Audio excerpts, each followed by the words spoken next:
મારું નામ ભૂટાણી જેની છે. મેં વિજ્ઞાનમાં નાઇટ્રોજન ચક્ર વિશે મોડેલ કરે છે.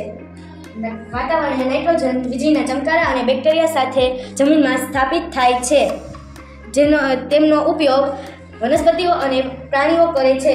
તેના મૃતદેહો અને અવશેષો દ્વારા જે નાઇટ્રોજન સંયુક્ત હવા જે નાઇટ્રોજન હવામાં ફેરવાય છે, જેથી તેમનું રૂપાંતરણ વાયુમાં થાય છે.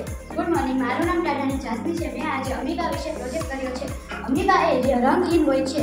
અમીબાનો કોઈ પણ જાતનો આકાર હોતો નથી. અમીબા 0.2 મીમીથી 0.6 મીમી લંબાઈ ધરાવે છે.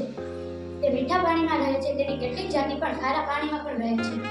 મારું નામ મરિયા રાવી છે. હું તમને આજે ખેતીના ઓજારો વિશે કહીશ. આ છે હળ. હળનો ઉપયોગ પહેલાંના સમયથી જ જમીનના ખેડાણ માટે કરવામાં આવે છે. પાકમાં ખાતર ઉમેરવા માટે પણ તેનો ઉપયોગ થાય છે. આ ઓજાર લાકડાનું બનેલું હોય છે. તેને બળદની જોડ અને ઊંટ અને ઘોડાનું બળદ પણ વેચવામાં આવે છે. આજે સૂક્ષ્મજીવો વિશે પ્રોજેક્ટ કર્યો છે. સૂક્ષ્મજીવોના 4 પ્રકાર છે. પહેલા બેક્ટેરિયા, બીજું વાયરસ, ત્રીજું પ્રજીવ, ચોથું લીલ. આ ભાગ સૌથી મધ્ય ગરમ હોય છે. પછી તેની નીચેનો પીળો ભાગ રહ્યો તે સૌથી ઓછું ગરમ હોય છે. તે અપૂર્ણ દહન મધ્ય ભાગ હોય છે. આ કાળું ટપકું ન દહન થયેલો ભાગ મીણબત્તીનો વરાળ વાળો સૌથી અંદરનો ભાગ વિસ્તાર હોય છે. તે કાળા રંગનો હોય છે. મારું નામ વિનય છે. આજે ટપક પદ્ધતિ અને ફુવારા પદ્ધતિ વિશે પ્રોજેક્ટ કર્યો છે.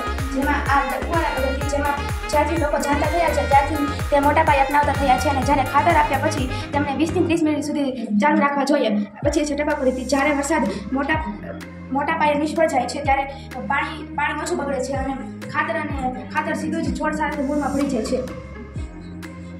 મારું નામ ગજરા વિનાકી છે. આજે મેં ફાયર બ્રિગેડના કાર્ય વિશે પ્રોજેક્ટ બનાવેલ છે. આગને કાબૂમાં લેવા અને જાનહાનિ અટકાવવા માટે જે ખાસ પ્રકારની સુવિધા ઊભી કરવામાં આવેલ છે, જેને ફાયર બ્રિગેડ સર્વિસ તરીકે ઓળખવામાં આવે છે. ફાયર બ્રિગેડને અગ્નિશામક દળ, બંબાખાનું, બંબાદળ, બંબાવાળા, આગ ઓલવવાની ટુકડી તરીકે પણ ઓળખવામાં આવે છે.